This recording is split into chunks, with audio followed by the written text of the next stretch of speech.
Hello, sir. Welcome. Thank you very much, Jamie. How are you today? Doing well, thank you. For viewers, joining us today is Sir Vikram Rajput, the CEO of Subak Health Tech, under which we have got the Andro wash machine and also the V-conceive home insemination kit. So today we'll be exploring a little bit about the V-conceive home insemination kit and how it compares to other self-insemination kit in the market. Are you ready, sir? Perfect. I'm definitely ready. Always ready. All right, then, sir. Here's the first question that I've been thinking about for a long time. I was going through some YouTube videos and I conducted an interview with another doctor in India. And according to the doctor and according to the videos that I saw, the IUI impregnation thing works only with a gynecologist, only with washed semen. Otherwise, if the woman uses unwashed semen, then she has a big chance of getting allergies or severe infection. So for V-conceive, am I right in presuming that V-conceive, the Subak V-conceive kit, is not really an IUI kit, but a home insemination kit that can be done at home? Yeah. So, Jamie, thank you very much. And this is a very valid question, which should definitely come and should be answered. Okay? So, let's go back one step.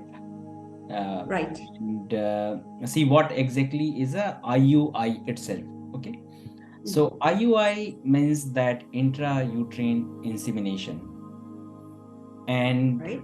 that means essentially that if the insemination and insemination of the sperm or the liquid or the fluid is happening inside the uterus, that process is called the IUI. Okay. Now, if IUI, if the insemination is not happening inside the uterus, then it would not be a pregnancy in any case, right? It can't make you pregnant. So for any device to work, it has to be a insemination. Now it's a terminology, right? In the past, people have used that if the insemination happens in a same second when the device is also inside the uterus, that they would call insemination. But if you look with a common sense, with in a layman language, right? Essentially, when someone is doing the intercourse, it has to become at one point in time IUI, right? The sperm has to flow inside the uterus. Otherwise, it is not a opportunity that sperm can meet the egg and make you fertile, right? So all the processes actually in the end is a IUI only.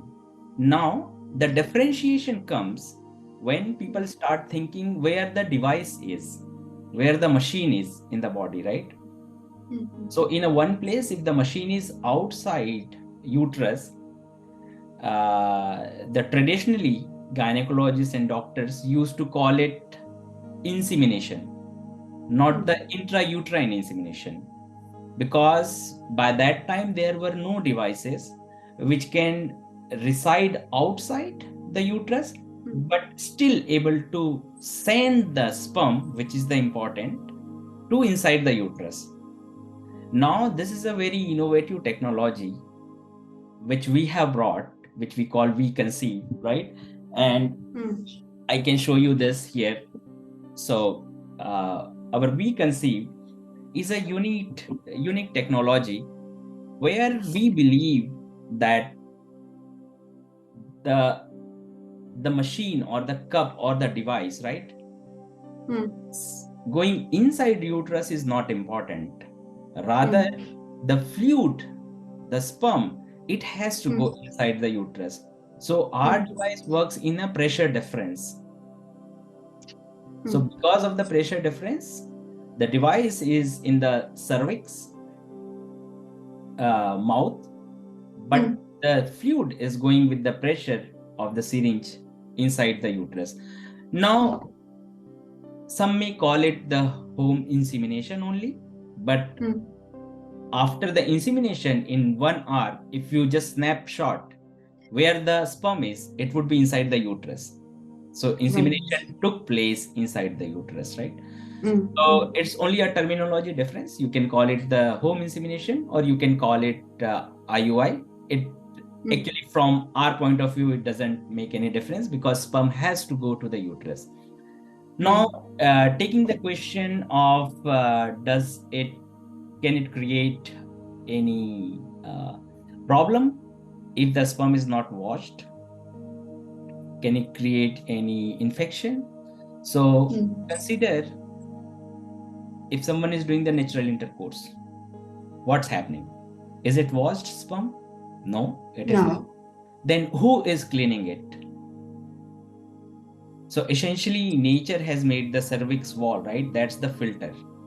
So cervix job is to cleanse before anything goes inside the uterus.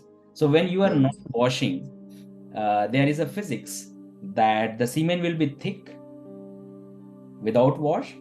So because of the viscosity, it would not directly go inside the uterus. Rather, it has to fight with the cervix. And cervix will filter everything and it would make sure that the semen is coming out, only the sperm is traveling inside the uterus. But if you wash, what happens? That the semen comes out. Now you only have a sperm, right? So in a layman language, if I say, right, now in a one pot you have fishes, which is in a thick water, very viscous water. In a second case, you have a fish with a plain water, right? Fluid. So after washing, the sperm can flow fast. So after washing, actually pressure difference that works with the syringe pressure. Before washing, it is a viscous, hence actually it would your cervix mouth that would make sure that everything is getting filtered. So we don't consider and we don't see that there is any failure mode where someone can get infected because of our device. If they get infected, they would get infected with the natural intercourse itself, right?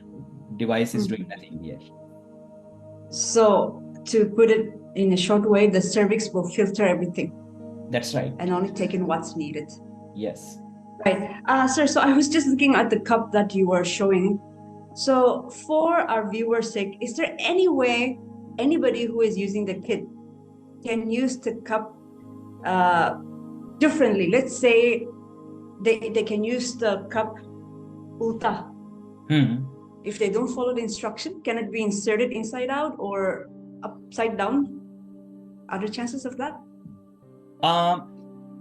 So in the design process, what happens is that when you design anything, right, not only V-conceive, the designer always think about the failure modes.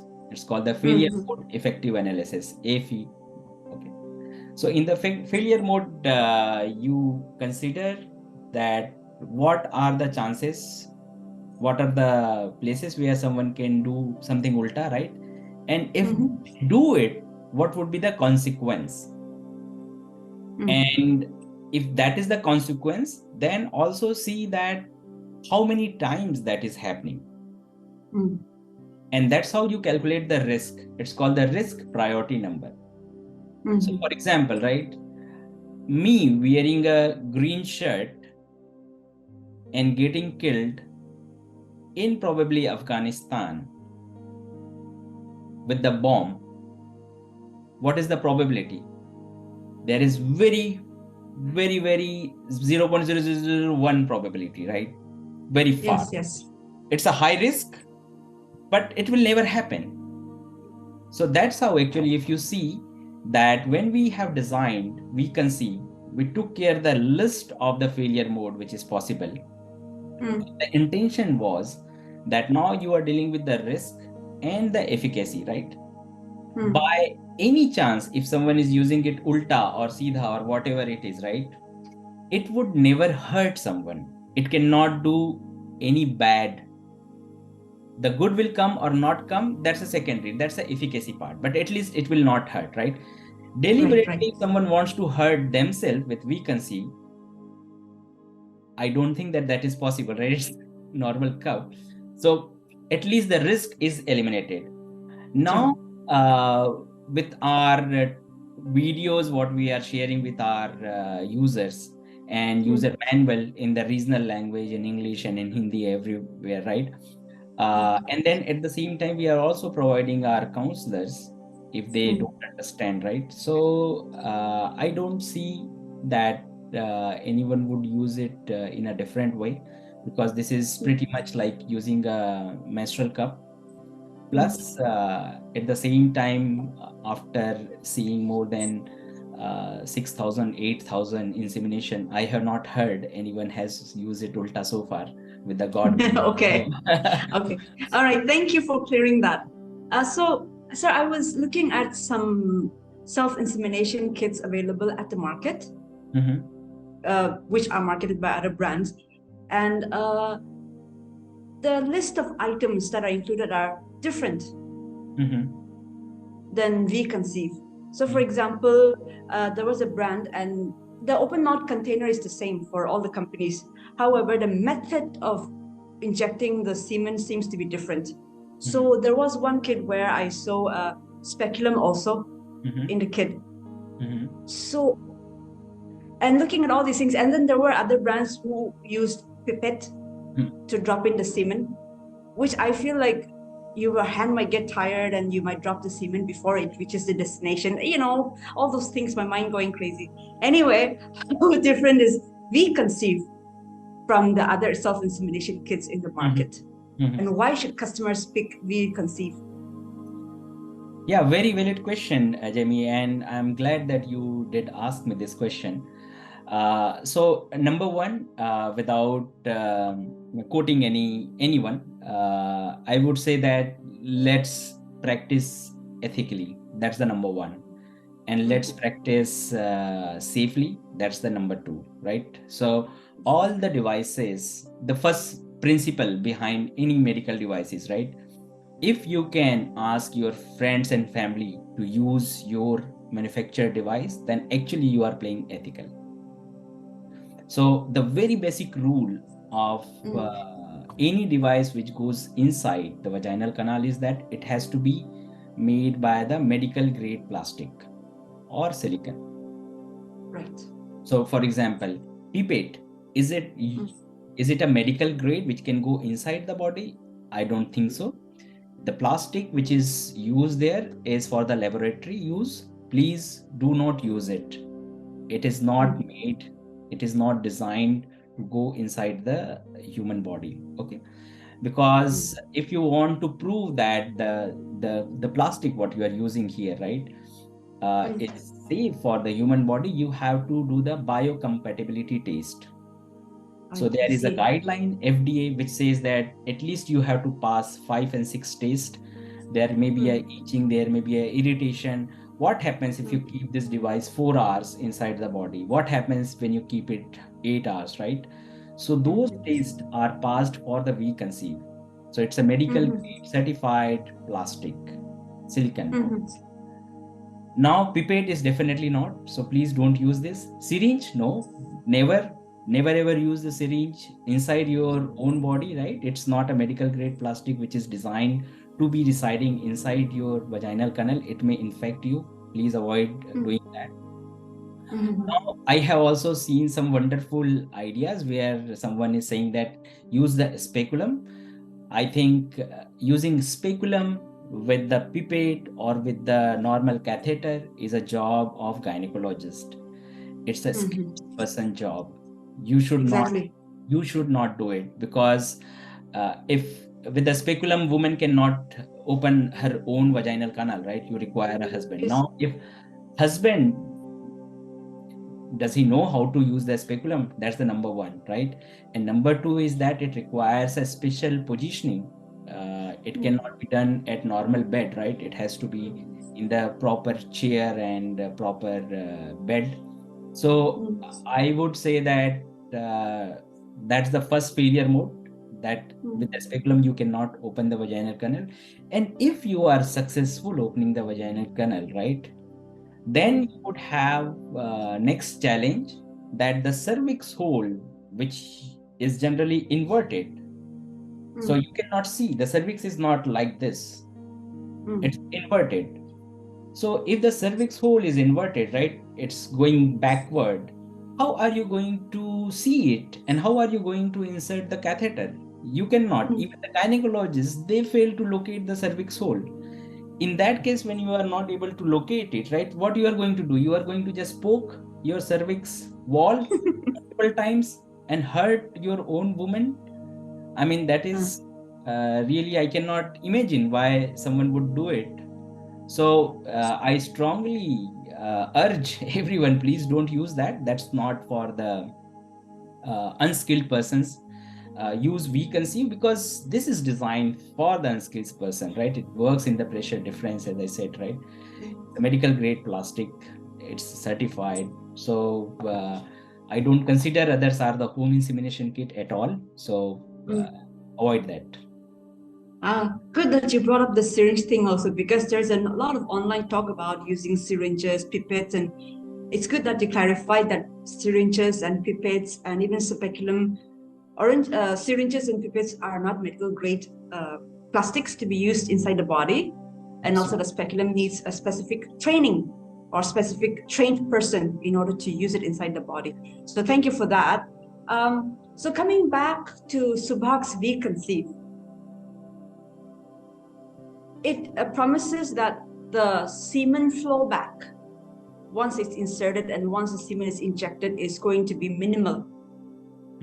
However, there's still going to be some flow back, right? And customers shouldn't be alarmed because that's normal. Once the cup comes out, there's going to be some kind of flow back at least.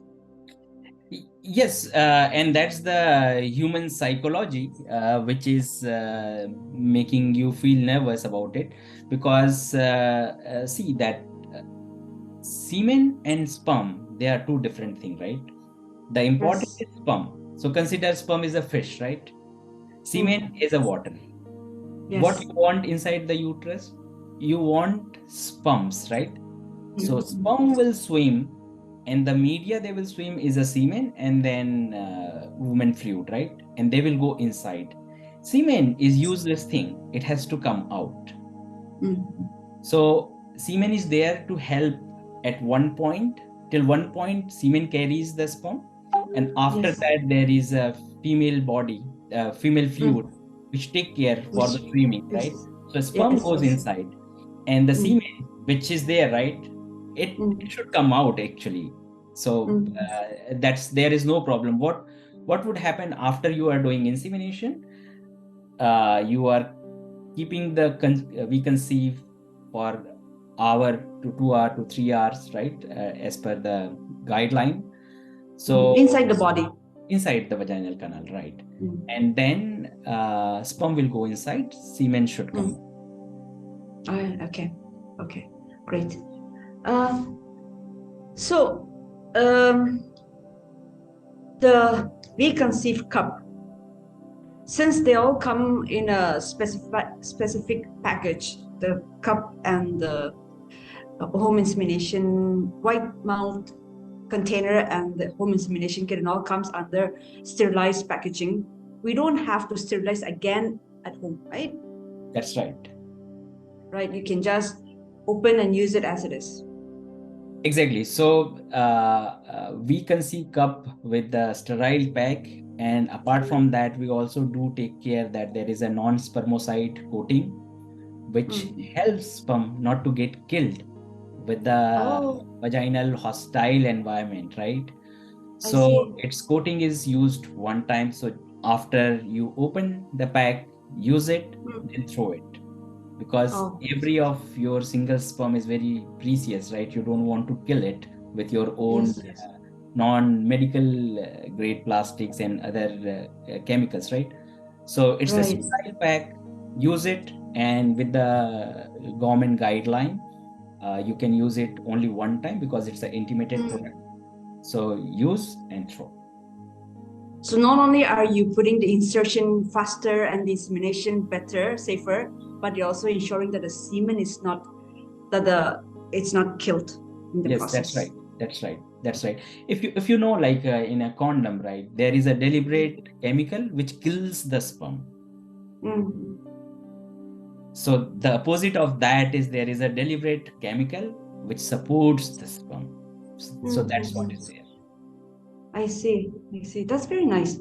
So, sir, in other self-insemination kits available in the market, I saw there are gloves which are part of the packaging. The V-conceive thing doesn't have. Can you tell us the reason why? Our home insemination kit is essentially designed for the couples. And the baseline for us is everything like if we don't give the devices, what husband and wife is doing at their own bed. Are they using gloves? Are they using anything else? No. The gloves are used if you are using some chemicals, or it's a natural procedure. Okay, so we don't use gloves. Plus, the infection happens. The infection is possible only if there are two persons, one is infected and one is non-infected. Infected person herself or himself cannot infect him again.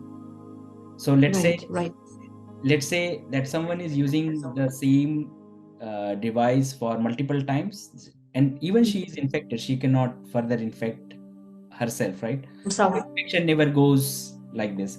So what we believe is that, like, husband is anyway using normal intercourse, there is no chance of infection because the exposure of the sperm and semen outside the environment is only 30 seconds, not more than that. So infection cannot happen, hence the gloves is not needed. I see. Sir, before we wind up our time, one last question. If the home insemination kit is as cheap as V-conceive, let's say, compared to IVF or other forms of treatment, and if it's as easy as it is, why have people not heard about self-insemination or the IUI kit much before V-conceive? There are two reasons, Jamie. The one reason is that the Indian market is not a DIY market so far. But will it become DIY? Yes, it will become, because we are also DIY, right? Do it yourself. Do it yourself, right? And there is a self-insemination cup in the US and Europe market.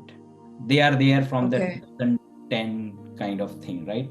In a different method. It's not in a V-conceive method. So in the US market, it's been practiced for last 13-14 years. And Europe market also, it's been practiced. It is in the Indian market now. We have brought V-conceive. That's a self-insemination cup. But apart from this, what we have introduced so far is that we can also do the sperm washing. But so far, our sperm washing device is placed to the hospitals. But later on, when the opportunity comes, we are also going to disrupt that by bringing the next device, which is kind of at the home itself. So the method, which can be used by untrained people like me, for example. That's right. That's the whole intention. So currently it's a educational phase which is going on. Later on in 23, 24, 25, we will see that the people will get educated. People will understand what it is, right? Slowly the endorsement will come. Slowly someone would say that, hey, it was easy and all. And then slowly people would start adopting. Right. Well, that is so enlightening. I'm sure people have learned as much as I have. Thank you, Sir Vikram, for your time. There you go, viewers. We have learned how V-conceive, Subak V-conceive is better, superior, safer for people than other home insemination kit. Do check out Subak V-conceive products at your convenience. Thank you for joining us. Thank you very much, Jamie.